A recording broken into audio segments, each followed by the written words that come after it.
Hello விவாஸ். நீங்க கேட்டுட்டு இருக்கிறது ஒரு ரிவ்யூ. நான் தான் உங்க விரு. நாம இந்த உள்ள பார்க்க போறது 2024லேருந்து எடுக்கப்பட்ட ஒரு மலேசியன் தமிழ் மூவி தான். கதை இல்ல பார்த்துக்கலாம். இந்த படத்துல நம்ம ஹேவாக் பிரதர்ஸ் தான் வந்து பார்த்தீங்கன்னா எடுத்திருக்கிறாங்க.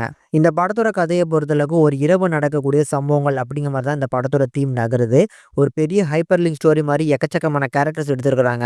அதுல நம்ம ஹேவாக் நவீன் வந்து ஹேவாக் நவீனாவே இந்த படத்துல வராரு. இன்னும் ஃபேமஸ் ஆவல. வீட்ல இருந்தே வந்து பார்த்தீங்கன்னா முயற்சி பண்ணிட்டு இருக்காப்ல. அந்த முயற்சிக்கு அவங்க அப்பா வந்து ரொம்ப தடைகள்லாம் இருக்கிறாரு. வீட்ல வந்து எந்த நேரமும் திட்டிக்கிட்டே இருக்கிறாருன்னு சொல்லி கோச்சு விட்டு வீட்ட விட்டு வெளியில வராப்ல. இன்னொரு சைடுல நம்ம ஹேவாக் மதன். அவரோட காதலியோட வீட்ட விட்டு தப்பிச்சு ஓடி வெளிய வராரு. அந்த பொண்ண சேர்ந்த அப்பா வந்து அவர் ஆட்களையும் வச்சு பார்த்தீங்கன்னா தேடுதாரு. போலீஸ் ஸ்டேஷன்லயும் கம்ப்ளைண்ட் குடுத்து இந்த மாரி என் பொண்ணு காணாம போயிட்டா அப்படின்னு சொல்லி அங்க ஒரு கம்ப்ளைண்ட்டும் குடுக்குறாரு. இப்படி இந்த படத்துல மட்டுமே எக்கச்சக்கமான கேரக்டர்ஸ் ஒரு கேரக்டர ஃபாலோ பண்ணி இன்னொரு கேரக்டர் வந்து தேடி வர்ற மாரியான போர்ஷன்ஸ்லாம் வந்து பார்த்தீங்கன்னா எக்கச்சக்கமான கேரக்டர் எடுத்திருக்காங்க.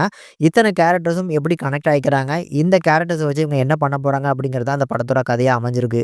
இந்த படத்த பொறுத்தளவுக்கு ஒரு நல்ல ப்ராப்பரான ஹைப்பர் லிங்க் ஸ்டோரியா எடுக்கணும்னு நெனச்சிருக்கிறாங்க. ஆனா வந்து ஏதோ தானமா போயி, அதுல எக்கச்சக்கமான கேரக்டர்ஸ் எடுத்திருக்காங்க பாருங்க. ஒவ்வொரு கேரக்டர்ஸையும் அண்டர்ஸ்டாண்ட் பண்றதுக்குள்ள ஒவ்வொரு கேரக்டர்ஸ் வந்துட்டு போயிடுறாங்க. ஸோ என்ன கேட்டா இந்த படத்துல கொஞ்சம் கேரக்டர்ஸ கொஞ்சம் கம்மி பண்ணிக்கிட்டு, ரைட்டிங்ல ஃபோக்கஸ் பண்ணியிருந்தாங்கன்னா, இந்த படம் கொஞ்சம் நல்லா வந்திருக்கும். மேலும் இந்த படத்துல காமெடின்னு ஒரு சில விஷயங்கள் பண்ணியிருக்கிறாங்க. அது ஒரு சில இடங்கள்ல ஒர்க் அவுட் ஆயிருக்கு. மேஜரா வந்து ஒர்க் அவுட் ஆவல. அது பார்க்கறதுக்கு கிரின்ஞ்சான ஒரு ஃபீல் தான் வருது.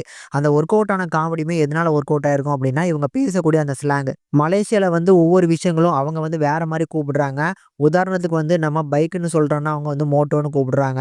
டிக்டாக்க வந்து டாக் டாக்கா என்னமோ ஒண்ணு கூப்பிடுறாங்க. இந்த மாரி டிஃபரண்டான ஒரு வேர்ட வச்சு பார்த்தீங்கன்னா கூப்பிடுதாங்கல்ல, அதெல்லாம் பார்க்கறதுக்கு ஒரு சில இடங்கள்ல இன்ட்ரஸ்டிங்கா இருக்கு. தென் இந்த படத்துல ஹேவாக் பிரதர்ஸ் தான் வந்து பார்த்தீங்கன்னா ப்ரொடியூஸ் பண்ணியிருக்கனால, படத்துல எக்கச்சக்கமான சாங்ஸ் வருது. அந்த சாங்ஸ் எல்லாம் பார்க்கறதுக்கு, கேட்கறதுக்கு நல்லா இருக்கு. ஆனா அதிகமா போட்டாரு. ஃபர்ஸ்ட் ஹாஃப் முடியறதுக்குள்ளயே வந்து பார்த்தீங்கன்னா எக்கச்சக்கமான சாங்ஸ் வந்து போது.